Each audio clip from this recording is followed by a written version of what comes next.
السلام علیکم ورحمۃ اللہ وبرکاتہ نحمدہ ونصلی علی رسولہ الکریم اما بعد فاعوذ باللہ السمیع العلیم من الشیطان الرجیم ربی شرح لی صدری ویسر لی امری واحلل عقدۃ من لسانی یفقہوا قولی۔ آج کے سبق کا آغاز ہم سورۃ البقرہ کی آیت نمبر 20 یعنی 20 سے کرتے ہیں۔ اعوذ باللہ من الشیطان الرجیم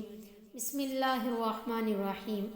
یکاد البرق قریب ہے کہ بجلی یخطف اچک لے ابصارہم ان کی نگاہیں، کلما جب بھی اضاء لہم وہ چمکی ان پر، مشو چل پڑے، فیہ اس میں، واذا اور جب اظلم اندھیرا ہوا، علیہم ان پر، قاموا وہ کھڑے ہوئے، ولو شاء اللہ اور اگر چاہتا اللہ تعالیٰ، لذہب چھین لیتا، بسمعہم ان کی شنوائی، وابصارہم اور ان کی آنکھیں، ان اللہ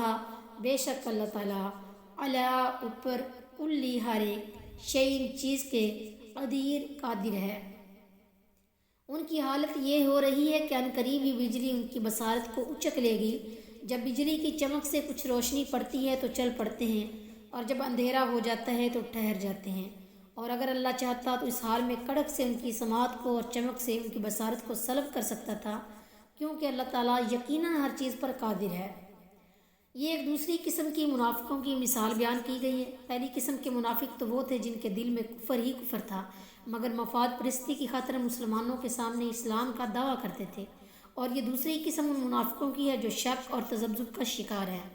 اس مثال میں زوردار می سے مراد اسلامی احکامات کا نزول ہے جو پے در پے ہو رہے تھے، اور جو جملہ انسانیت کے لیے رحمت ہی رحمت تھے، اور اس میں تاریکیوں اور کڑک سے مراد وہ مصائب و مشکلات ہیں جو مسلمانوں کو اقامت دین کے سلسلے میں پیش آ رہی تھی، اور چمک سے مراد وہ کامیابیاں اور کامرانیاں ہیں جو مسلمانوں کو حاصل ہو رہی تھیں۔ اب جب کوئی کڑک کی آواز یا مصیبت مسلمانوں کو درپیش ہوئی تو یہ منافق اپنی جان بچانے کی خاطر مسلمانوں سے الگ ہو کر حفاظتی اقدامات کرنا شروع کر دیتے ہیں،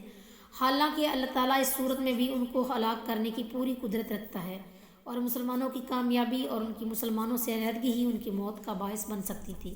پھر جب معاملہ ذرا سہل ہو جاتا اور مصائب چھٹ جاتے تو یہ لوگ اسلام کی طرف پیش قدمی کرتے، اور جب کوئی سخت احکام نازل ہوتے تو وہیں ٹھٹک کر کھڑے کے کھڑے رہ جاتے، اور اگر اللہ چاہتا تو پہلی قسم کے منافقوں کی طرح